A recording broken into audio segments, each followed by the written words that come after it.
بھی یہی کہتی ہے کہ گستاخ رسول کو کبھی برداشت نہ کریں، بے ادب رسول کو کبھی برداشت نہ کریں۔ میں نہیں کہتا کہ آپ فرانس نے صرف گستاخی کی ہے تو وہ ہے، وہ تو بہت دور کی بات ہے کہ اس نے گستاخی کی ہے۔ ہمارے پاس چلتے پھرتے بھی بہت سارے گستاخ پھر پڑے رہے، کوئی نبی کو اپنی طرح بشر بھی کہہ رہا ہے، کوئی نبی کو اپنی طرح بشر اپنا بھائی بھی کہہ رہا ہے، کوئی نبی کو پیچھے علم غیب نہیں کہہ رہا، کوئی نبی کو نماز میں خیال آنے پر اس سے بہتر گدھے کے خیال آنے کو کہہ رہا ہے، کوئی نبی کی شان میں نازلہ کلمات کر رہا ہے وہ ہماری ہی طرح گھومے پھرے جا رہے ہیں۔ صرف وہ گستاخ نہیں ہے کہ جو وہاں پر ملک دوسرے ملک میں بیٹھ کر کے ہمیں اس گستاخ کو بھی پہچاننا ہے، اس گستاخ کو بھی پہچاننا ہے جو ہماری ہی لباس میں پھر رہا ہے۔ اسی لیے اسلام اور ایمان کی تعریف یہ ہے کہ جہاں اللہ کو ایک مانا جائے وہاں حضور کی ناموس اور عزت پر مر مٹنے کا جذبہ بھی رہے۔ حضور کے خلاف اگر کسی نے بے ادبی کی ہے تو اس کے خلاف اپنی زبان کو استعمال کرے، قلم کی طاقت رکھتا ہے تو قلم کو استعمال کرے، اگر زور بازو رکھتا ہے تو زور بازو کا استعمال کرے۔ تاریخ اسلام ہمیں یہ بتاتی ہے کہ اللہ نے جس کو جیسی طاقت دی ہے انہوں نے ناموس رسالت کا پہرا دیا ہے، انہوں نے عزت رسول پر مر مٹنے کا جذبہ پیش کیا ہے۔ حضرت عمر فاروق رضی اللہ تعالیٰ عنہ نے اپنے دور خلافت میں پیش کیا،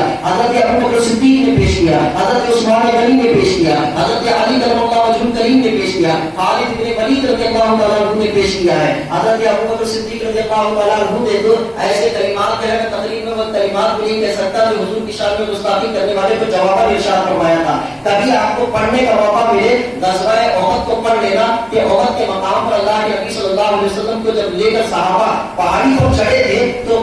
سفیان نے جو کلمات کہے تھے اس کے جواب میں حضرت ابوبکر صدیق نے جو کلمات کہے تھے میں یہاں بیٹھ کے نہیں کہہ سکتا کہ ایسے کلمات کیسے کہے جا سکتے جس کو آج کے لہجے میں گالی کہا جا سکتا ہے، لیکن یہ طریقہ حضرت ابوبکر صدیق کا تھا جس پر میرے حضور نے ڈانٹا نہیں بلکہ یہ کہا تھا ابوبکر ٹھہرے رہو ابھی انتظار کرو، لیکن ان کلمات کو حدیث میں درج کیا گیا ہے، بخاری شریف کی حدیث میں لکھا ہوا ہے۔ اگر ان کلمات کو پڑھا جائے تو یہ درس ہمیں ملتا ہے کہ ایسے الفاظ استعمال کریں جس کو دنیا داری بھی کہتی ہے، تو میں کہتا ہوں کہ گستاخ رسول کے لیے یہ لفظ بھی کم ہوتے ہیں، اس کے لیے وہ بولنا بھی کم ہوتا ہے۔ یہ احادیث میں قرآن ایک طرف پیغام ہمیں دیتا ہے، احادیث مبارکہ ہمیں ایک طرف پیغام دیتی ہیں، حضرت ابوبکر صدیق رضی اللہ تعالیٰ عنہ کا عمل ہمیں ایک طرف کام دیتا ہے۔ تاریخ اسلام اس چیز سے بھری پڑی ہوئی ہے کہ ناموس رسالت پر پہرا دینے والوں کا ایک اپنی کہانی ہے کہ اللہ نے کیسے کیسے لوگوں سے مدد لی ہے، کیسے کیسے لوگوں سے ناموس رسالت کا پہرا دیا ہے۔ یہ بات ہمیں اور آپ کو دھیان میں رکھنا بلکہ عقیدے میں جمع رکھنا ہے کہ اللہ نے جس طرح قرآن پاک کی حفاظت کی ذمہ داری دی ہے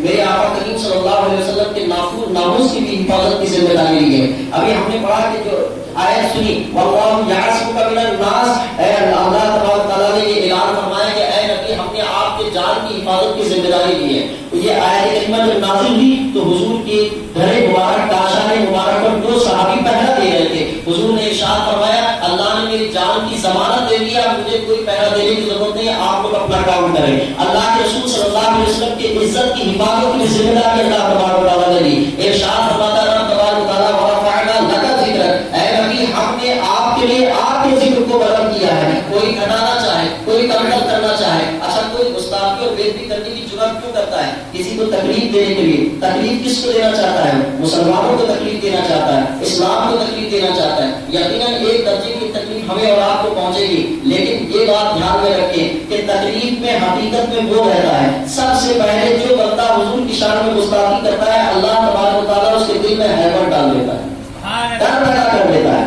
اب وہ ڈرتا رہتا ہے، وہ سایہ سے بھی ڈرنے لگتا ہے، وہ بے بار ہو کر زندگی نہیں گزار سکتا، بے خوف ہو کر زندگی نہیں گزار سکتا۔ جب اس کو پتا چلتا ہے کہ میں نے ایسے نبی کی شان میں یہ کلمات ہے، وہ اگرچہ حق سمجھتا ہوں، سچ سمجھتا ہوں، لیکن اس کا دل ڈرا ہوا ہوتا ہے، اس کے اندر حیرت پیدا ہو جاتی ہے، اور چلتا پھرتا کوئی آدمی بھی اس کو خالی نامزد کر دے اور ڈر اس کے اوپر بیٹھ جاتا ہے۔ یہ کیفیت اس کی ہوتی ہے، وہ اپنے ڈر کو دور کرنے کے لیے مجمع کا سہارا لیتا ہے، لوگوں کا تعاون لیتا ہے، بیچ مجمع میں رہنے کی عادت بناتا ہے۔ تو میرا رب سب سے پہلے اس گستاخ نبی کے دل میں ڈر اور خوف پیدا کر دیتا ہے، اور جو تعظیم رسول کرتا ہے وہ بے خوف دنیا میں زندگی گزارتا ہے، بے خوف ہو کر زندگی گزارتا ہے۔ قرآن پاک کی آیت مبارکہ احادیث کریمہ کی روایت میں ہمیں اور آپ کو یہی بتاتی ہے کہ اللہ تبارک تعالیٰ نے میرے آقا کریم صلی اللہ علیہ وسلم کو بے عیب اور نقص پیدا فرمایا۔ اسی لیے تاجدار اہل سنت امام اہل سنت امام احمد رضا محدث سے بڑے کے احتجاج فرماتے ہیں کہ واقعہ جھوٹ و کرم نہیں، وہ کمال حسن حضور ہے کہ گمان نفس جہاں نہیں، یہی خار پھول سے دور، یہی پھول خار سے دور ہے، یہی شمع ہے کہ دعا نہیں۔ حضور کی ذات بے عیب اور بے نقص ہے، اگر کوئی عیب نکالنا چاہے، عیب نکالنے کی کوشش کرے تو وہ اپنے نصیبہ پر غور کرے۔ بہت ساری صورتوں میں ایسا ہوتا ہے، ایک آدمی مکمل اچھا ہوتا ہے لیکن ایک آدمی کی آنکھ کج ہوتی ہے، وہ ٹیڑھا دیکھتا ہے اس کو، تو اس میں صورت اور نقص کس کا ہوتا ہے؟ آدمی کا نہیں ہوتا ہے جس کی آنکھ میں کجی ہوتی ہے، جو ٹیڑھا پن ہوتا ہے اس میں ہوا کرتی ہے۔ ساری کائنات کے مقابل میں اللہ تبارک تعالیٰ نے حضور کا وہ حسن عطا فرمایا کہ حسن کے سارے معیارات میں آقا کریم صلی اللہ علیہ وسلم کے چہرے انور پر جا کر ضرب ہو جاتے، اور عادت و ادوار بھی بڑے پاکیزہ اور ستھرے بنائے ہیں، ایسے کہ خود قرآن پاک ضمانت دیتا ہے انک لعلی خلق عظیم، اے نبی آپ کے اخلاق بڑے عظیم ہے۔ اور قرآن جس کو عظیم کہے، میرا رب جس کو عظیم کہے، اس کے بعد کوئی عظیم کہنے والا ہی نہیں ہے۔ اگر میں کسی کو عظیم کہوں تو دوسرا آدمی آگے اس کو کم کر سکتا ہے، اور دوسرا اس کو عظیم کہے تو تیسرا آگے کم کر سکتا ہے، لیکن رب جس کو عظیم کہے اس کے بعد کون آ کر کم کرنے والا ہے؟ رب نے عظیم کہا اخلاق و کردار کے اعتبار سے، لیکن دنیا نے اخلاق اور کردار پر بھی انگلی اٹھانے کی کوشش کی، لیکن جس کو جیسے موقع میسر آیا اس کے جوابات بھی دیتے رہے، کبھی قلم سے دیتے رہے، کبھی اپنی جانوں کو نچھاور کر کے دیا، کبھی جان لے کر دیا، کبھی جان دے کر دیا۔ ان کی تعریف اگر ہم پڑھتے ہیں، وقت کافی لگے گا اگر چند ہی مثالیں بیان کروں۔ اللہ کے نبی صلی اللہ علیہ وسلم کی گستاخی کرنے پر جو جواب ارشاد فرمایا ہے، صحابہ کی تاریخ میں بھی لکھا ہوا ہے، تابعین کی تابعین کی بھی، لیکن اس کے بعد کا میں تذکرہ کروں گا۔ سلطان صلاح الدین ایوبی ہے، سلطان نور الدین زنگی ہے، ان لوگوں نے بھی گستاخی رسول کی بڑی اچھی سزا دی تھی۔ سلطان صلاح الدین ایوبی نے تو اس گستاخ کو جب تک قتل نہ کیا تب تک سکون سے سویا نہیں ہے اور سکون سے چین کا سانس نہیں لیا ہے۔ اس گستاخ کو قتل کیا جس نے یہ کہا تھا کہ اگر تمہارا نبی تمہیں بچا سکتا ہے تو آ کر بچا لے۔ تو حضرت سلطان صلاح الدین ایوبی کو اس بات کی خبر ہوئی تھی تو کہا تھا کہ میرے آقا کی تو بات دور ہے، میرے آقا کے غلام یہ کام کر لیں گے، اور اس گستاخ انگریز کو قتل کر کے یہ کہا تھا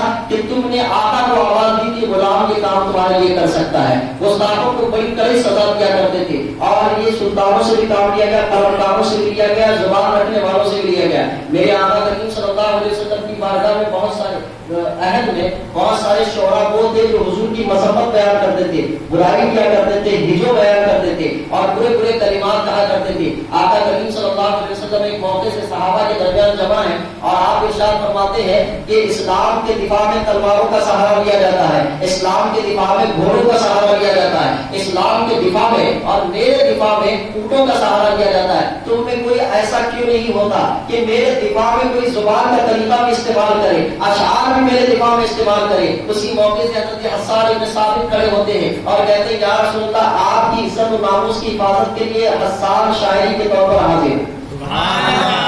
شاعری کے طور پر حاضر۔ حضور نے ارشاد فرمایا آؤ میری مدح بیان کرو، جو میری برائی کرتے ہیں ان کی برائی کرو۔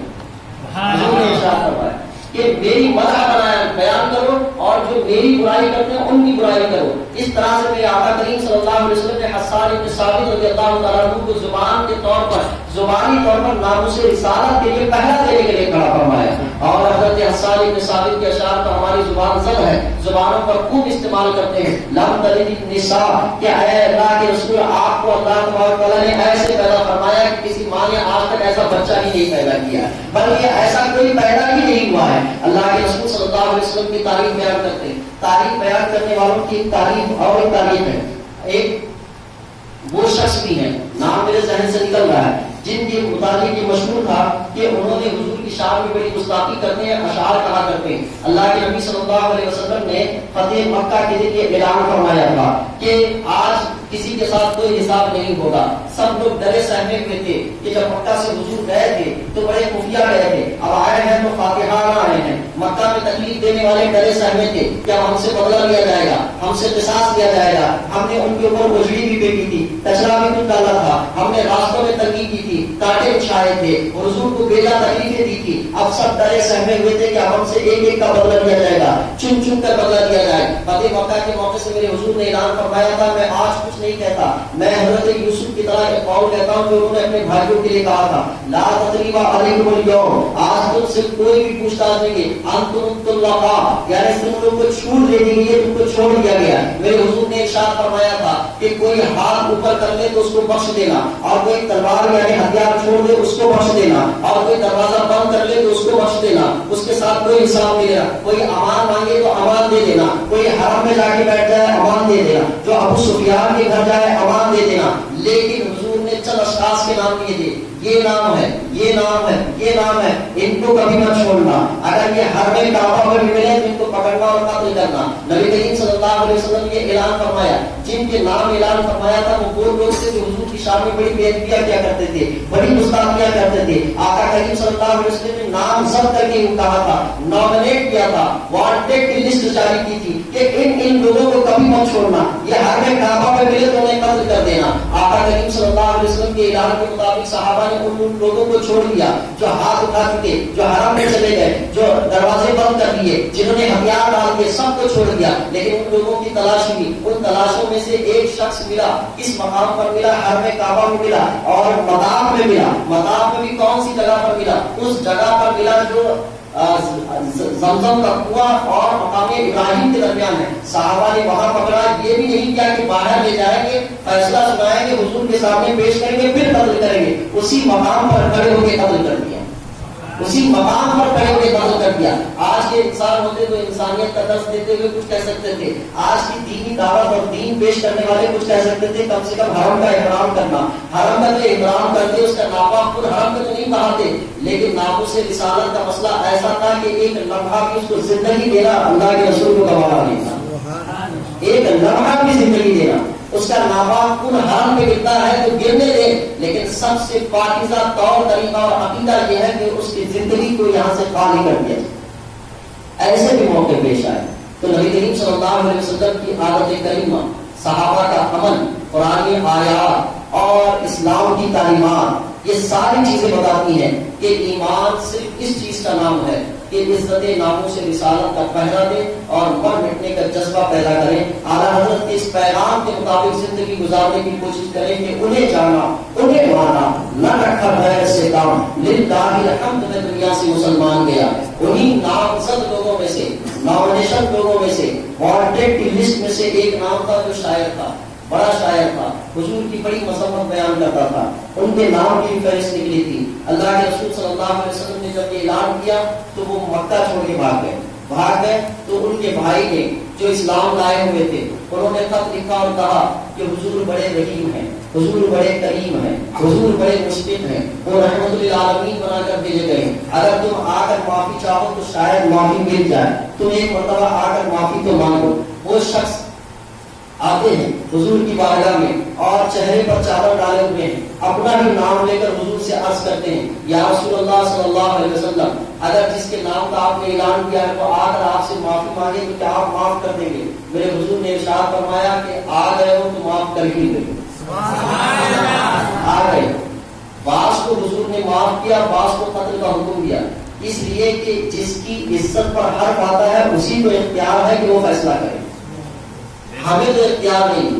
کہ ہم معاف بھی کریں، ہمیں تو اختیار نہیں، اس لیے کہ ناموس کا مسئلہ حضور کی ذات سے ہے، تو حضور چاہے جس کو معاف کریں، جس کو چھوڑ دیں۔ بخاری شریف جلد ثانی باب المغازی میں کعب بن اشرف کے واقعے کو بھی ذکر کیا گیا ہے۔ کعب بن اشرف کے واقعے کو اللہ کے نبی صلی اللہ علیہ وسلم جب ان سے کہا کہ جاؤ تمہیں معاف کر دیا گیا، تو وہ کہتے ہیں کہ یا رسول اللہ آج تک آپ کی برائی کرتا تھا، آج چاہتا ہوں آپ کی تعریف کروں، آپ کی تعریف کروں۔ تو حضور نے ارشاد فرمایا کہو، تو اللہ اس صحابی نے حضور کی شان میں جو نعت کے اشعار گئے عربی میں، جس کا معنی مطلب یہ ہے، اے اللہ کے رسول صلی اللہ علیہ وسلم آپ تو نور ہیں، آپ تو نور ہیں، یہ لفظ کہا، شاعر نے یہ لفظ کہا کہ آپ نور ہیں۔ اس موقع سے اہل علم نے ایک نقطہ بیان کیا، کہا کہ یہ کافر تھا، نبی کا مستعد تھا، بے ادب تھا، اور یہ نبی کے ساتھ رہا کرتا تھا، نبی کی زندگی کو دیکھ چکا تھا، لیکن جیسے ہی ایمان لایا اس کا لفظ تھا کہ اے نبی آپ نور ہیں، اے نبی آپ نور ہیں۔ اور 50 100 سال قرآن و حدیث پڑھنے والے آج تک یہ کہتے پھر رہے کہ حضور نور نہیں۔ وہ پہلے دن ایمان لایا تو کہا کہ یا رسول اللہ آپ نور ہیں،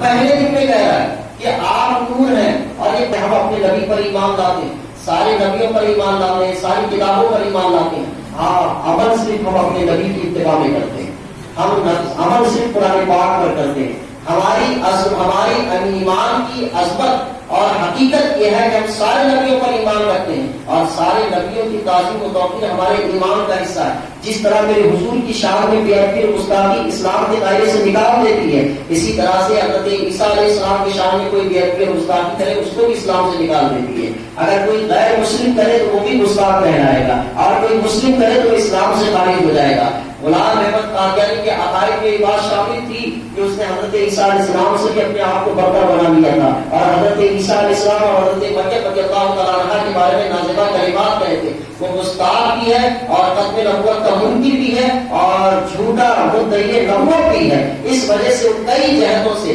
بلکہ کئی عقائد کی بنیاد پر اسلام کے دائرے سے خارج اور اس کے ماننے والے بھی اسی نوعیت کے ہیں کہ جو نبی کریم صلی اللہ علیہ وسلم کی ذات اقدس پر عیب لگاتے اور نقش پیدا کرتے، گستاخی کرتے یا ختم نبوت کے منکر ہوتے. یہ سارے وہ اشیاء تھی، وہ سارے معاملات تھے جو اسلام کے دائرے سے نکالتے ہیں. گفتگو بڑی طویل ہے، بس اس عقیدے کی طرف ہمیں اور آپ کو بالکل گامزن بن کے پختگی کے ساتھ رکھنا ہے کہ اللہ کے رسول صلی اللہ علیہ وسلم ہمارے ایمان کی جان ہے، بلکہ کل سرمایہ ہمارا یہ ہے. دولت آتی ہے جاتی ہے، جان ایک آئے گی، دو جائے گی، چار، بلکہ اعلیٰ حضرت نے یہ مزاج دیا تھا، کروں تیرے نام پہ جان دیا. یہ مزاج دیا، مومنین کے مزاج دیا اور حقیقی ایمان کی طرف لے گئے. کروں تیرے نام پہ جان پیتا، نہ ایک جان دو جہاں پیتا. میری طاقت میں تو ایک ہی جان ہے، اگر مجھے دو جہاں کی بھی طاقت دی جاتی تو یا رسول اللہ تیرے نام پر قربان کر دینا. کروں تیرے نام پہ جان پیتا، نہ ایک جان دو جہاں پیتا، دو جہاں سے بھی جی نہیں پڑا. کروں